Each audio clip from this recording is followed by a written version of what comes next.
আসসালামু আলাইকুম। মাইক্রোসফট এক্সেলের আরেকটা ক্লাসে আপনাদের সবাইকে স্বাগত জানাচ্ছি।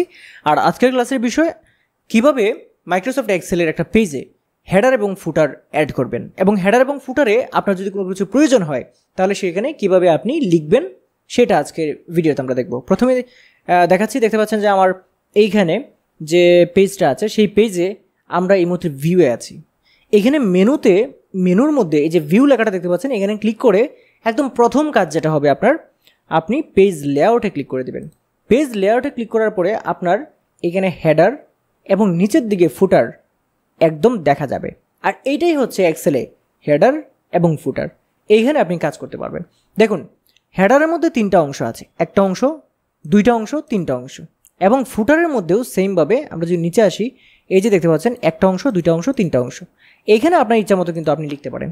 সো এইখানে হেডারে আপনি ডাবল ক্লিক করে দিলেন অথবা ক্লিক করে দিলেন।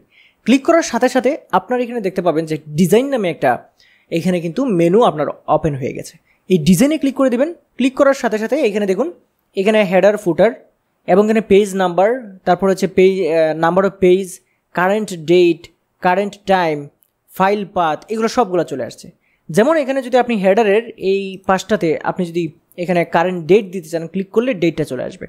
এইখানে যে এন্ড, তারপরে ব্র্যাকেট, তারপর ডেট চলে আসছে, এইটাই কারেন্টের ডেট হিসেবে আপনার প্রিন্ট হবে। একটু পরে দেখাচ্ছি। তারপরে এখানে দেখতে পাচ্ছেন এখানে যদি আমি ক্লিক করি, তারপরে এখানে যদি কারেন্ট টাইমে ক্লিক করি, এই যে কারেন্ট টাইম চলে আসছে।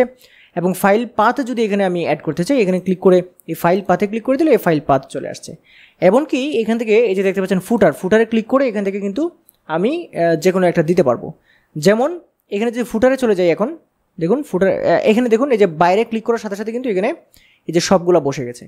এবং এখানে যে পাথটা ছিল, পাথটা কিন্তু অনেক বড়, এই জন্য এই পাথটাকে আমরা একটু ডিলিট করে দিই। এখান থেকে ক্লিক করে পাথ ছাড়াও অন্য কিছু দিয়ে দিই।